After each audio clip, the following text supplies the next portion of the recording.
नमस्कार साथियों, मैं आपका दोस्त लेखक business coach doctor Ujjwal Patni. $34 million हवा में और फाउंडर महाशय जेल में। लगातार आप लोग उज्जवल पाटनी यूट्यूब चैनल पर फेलियर पर आधारित केस स्टडीज की डिमांड करते हैं। हमने अंकिती बोस जिलिंगो की सक्सेस की केस स्टडी रिलीज की कि कैसे तेजी से वो यूनिकॉर्न बनी। हमने उसी अंकिती बोस जिलिंगो की फेलियर की केस स्टडी रिलीज की, कैसे वो अपनी कंपनी से बाहर निकाल दी गई। यदि हम शॉप क्लूज की बात करें तो कैसे हजारों करोड़ की कंपनी सैकड़ों करोड़ में बदल गई, हमने इस पे केस स्टडी रिलीज की।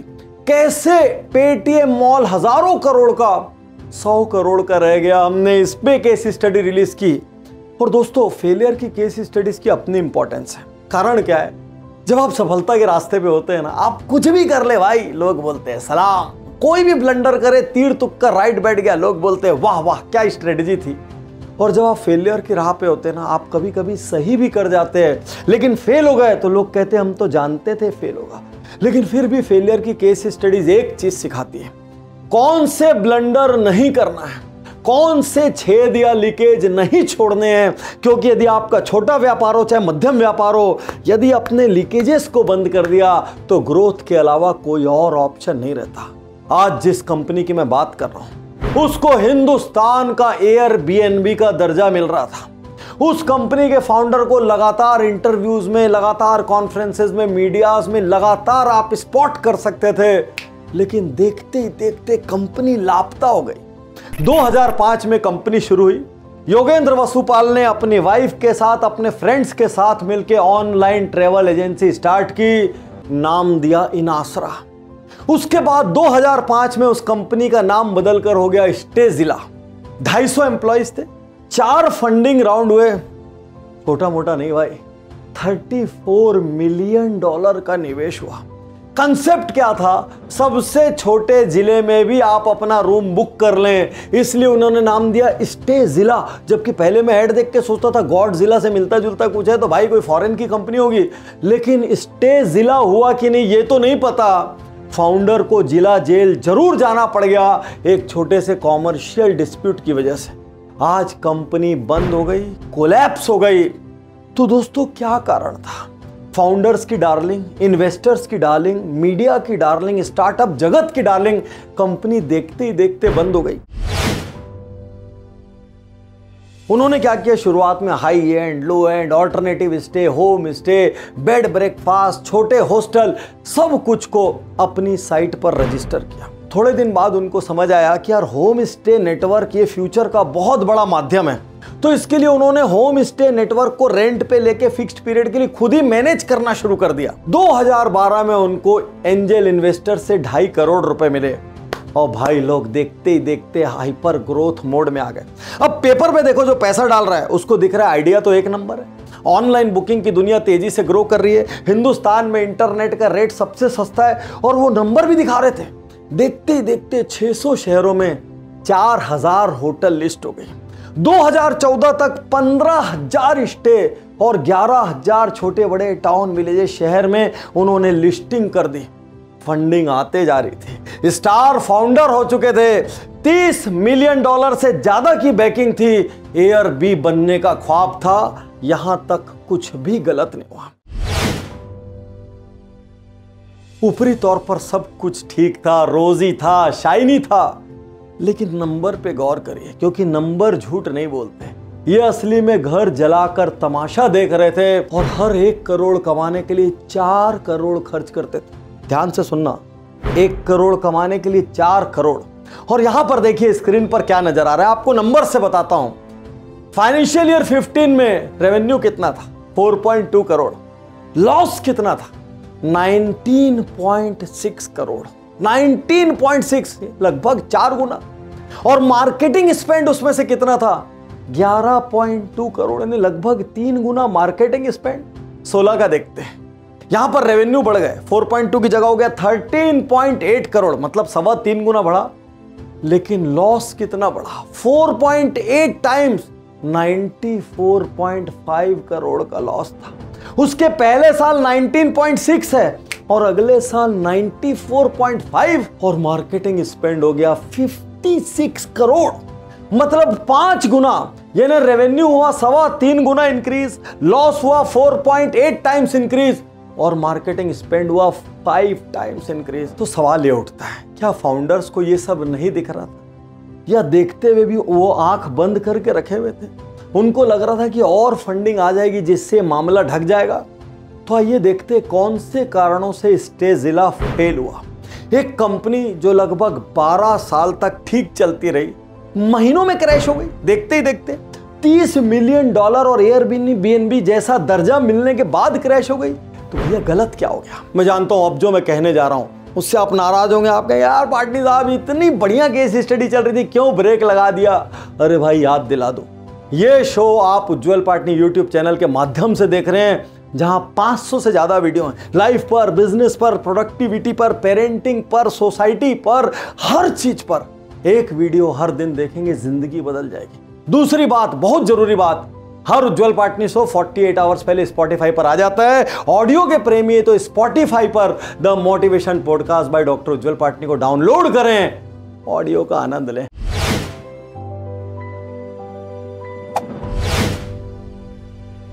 अब उनका कंपटीशन किससे था? हाथियों से। मेक माई ट्रिप हाथी, गो आईबीबो हाथी, जिनके पीछे फाइनेंशियल बैकिंग थी, जिनकी स्ट्रेटजीज थी, जिनका विजन था, जो बहुत ज्यादा मैसिव लेवल पर प्ले कर रहे थे। स्टेजिला उनकी तुलना में छोटी थी, लेकिन कंपीट करने के लिए स्टेजिला ने बोला बाकी चीजें हम करें ना करें भाई, मार्केटिंग में मैच कर लेते हैं। और क्या किया उन्होंने? 10-15% की मार्जिन मिल रही थी और 40-50% का वो डिस्काउंट दे रहे थे। कब तक दोगे भाई? कब तक घर फूंक के तमाशा देखोगे? और कब तक तुम्हारा इन्वेस्टर तुमको पैसे देगा? खजाना कब खाली हुआ पता ही नहीं चला। अब मैं आपसे ये कहूं कि भाई किसी का मैसिव मार्केटिंग पे खर्च है, लेकिन वो ये जानते हैं कि उस खर्च को प्रॉफिट में कैसे बदलना है, तो कोई दिक्कत की बात नहीं है। आप 10 रुपया करो, 100 रुपये करो, लाख करो, करोड़ करो, अरब करो, आपको उसमें से पैसा कमाना आना चाहिए। लेकिन कुछ मार्केटिंग एक्सपेरिमेंट इनके ऐसे फेल हुए, जिसमें से एक का एग्जांपल मैं यहाँ शेयर कर रहा हूं। इन्होंने 2 वीक का एक डिस्काउंट ऑफर चलाया और होटल वालों ने इस एक्सपेरिमेंट में इनको जम के बेवकूफ बनाया। एग्जाम्पल समझिए, एक नॉर्मल कस्टमर होटल में पहुंचा और उसने डायरेक्ट बुकिंग ले ली। होटल वाले ने उससे 1000 रुपए लिए और रूम दे दिया। उसके बाद होटल वाले ने क्या किया, जाकर स्टेजिला पर उस रूम को बुक कर दिया। अब हो क्या रहा है कि स्टेजिला होटल वाले को 30% वापस करेगा।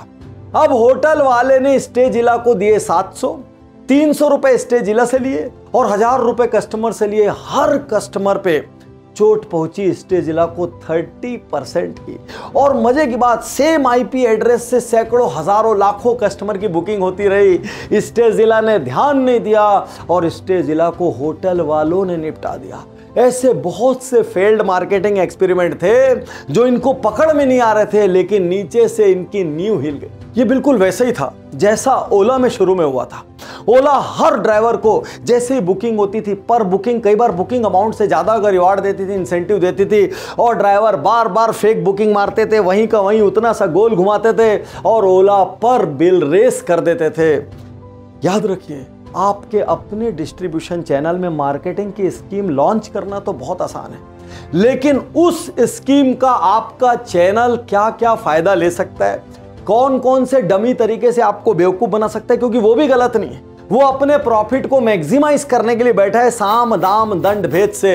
ये आपकी सोच होनी चाहिए कि मेरी मार्केटिंग स्कीम को कोई मिसयूज ना कर जाए और बिना एक्चुअल प्रॉफिट के मुझे मेरी जेब से किसी को पैसा ना देना पड़ जाए। देखिए, कस्टमर बहुत होशियार है। उसको एक फ्लाइट की टिकट जहां से सस्ती मिलेगी वहां से लेगा।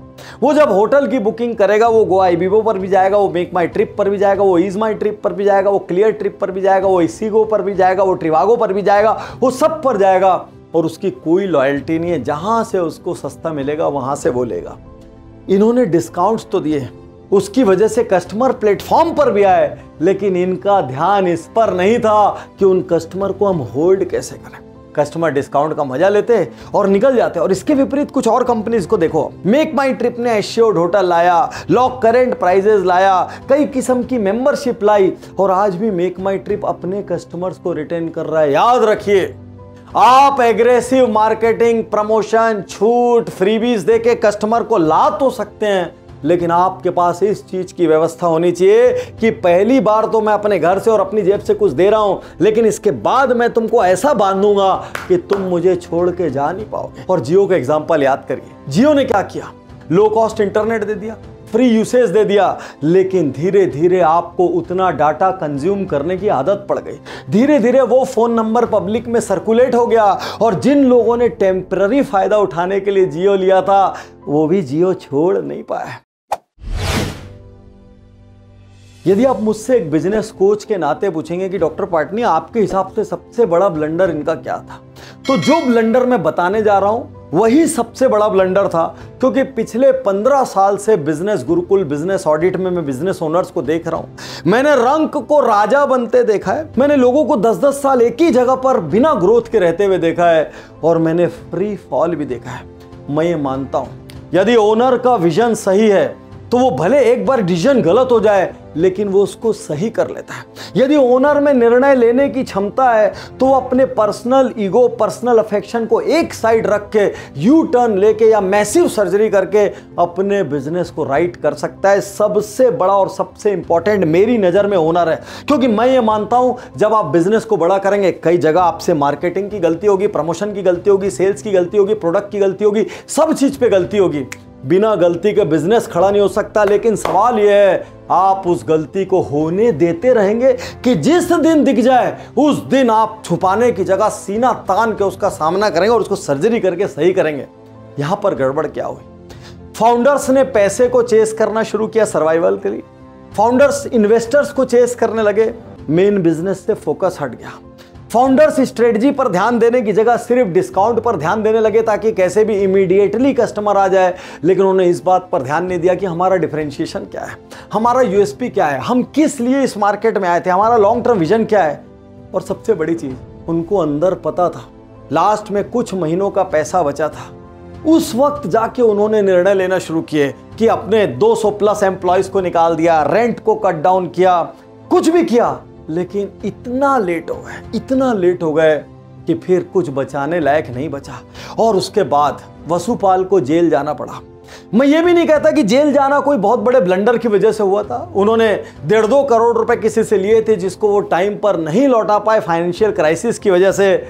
लेकिन देखिए, जब गड़बड़ होती है ना तो एक स्टार फाउंडर को भी जेल में जाना पड़ जाता है। स्टेजिला का फॉल एपिक है, क्योंकि जो कंपनी इतने साल इतनी ताबड़तोड़ चली, एक निश लेकर आई थी, बीएनबी टाइप की बातें जिसके लिए की जा रही थी, वो देखते ही देखते खत्म हो गई। और आज आपको एक बात बता देता हूं, लोगों ने सोचा योगेंद्र वसुपाल बाद में उसको फिर से खड़ा कर लेंगे, लेकिन योगेंद्र वसुपाल की अपनी हिम्मत टूट चुकी थी और अब वो उस कंपनी के लिए लड़ना नहीं चाहते थे। फाइनली कंपनी को लॉक लग गया। मैं ये नहीं कहता कि योगेंद्र वसुपाल अगली कंपनी बड़ी खड़ी नहीं कर पाएंगे, क्योंकि हर आदमी फेल होता है, उसके बाद उसमें से कई हिम्मती फिर से खड़ा करते हैं। मैं ये भी नहीं कहता कि ये निश गलत था या प्रोडक्ट गलत था। मैं सिर्फ ये कहना चाहता हूं कि जो गलतियां इन्होंने अपनी जर्नी में की वो गलतियां आप बिल्कुल ना करें। और ऐसी सैकड़ों गलतियों को अवॉइड करने के लिए कैसे इनको पहले से पहचानें, कैसे इन पर पहले से एक्शन लें, इसके लिए पहली फुर्सत में मेरा प्रोग्राम बिजनेस गुरुकुल जरूर से जरूर ज्वाइन करना। आज का ये वीडियो आपको कैसे लगा उज्जवल पाटनी यूट्यूब चैनल पर बताएं। और आप अपने बिजनेस में क्या कोई ऐसा ब्लंडर डायरेक्टली या इनडायरेक्टली कर रहे हैं, खुल के लिखें, खुलकर लिखें। और मैं फिर से आपको एक बात कह दूं, आपका पहला गोल एक अरबपति खरबपति कंपनी बनना नहीं होना चाहिए, क्योंकि फिर आप घर जला के तमाशा देखने लग जाएंगे। आपका पहला गोल होना चाहिए सेल्फ सस्टेनेबल बिजनेस मॉडल बनाना। पहला गोल सेल्फ सस्टेनेबल बिजनेस मॉडल बनाना, और दूसरा गोल फास्ट रन नहीं करना, लॉन्ग रन करना। फास्ट रन के चक्कर में कई निर्णय गलत होंगे। जब आप लॉन्ग टर्म फंडामेंटल्स के साथ कंपनी को प्लान करेंगे, भले स्पीड स्लो होगी लेकिन सफलता स्थायी होगी। शुक्रिया, धन्यवाद।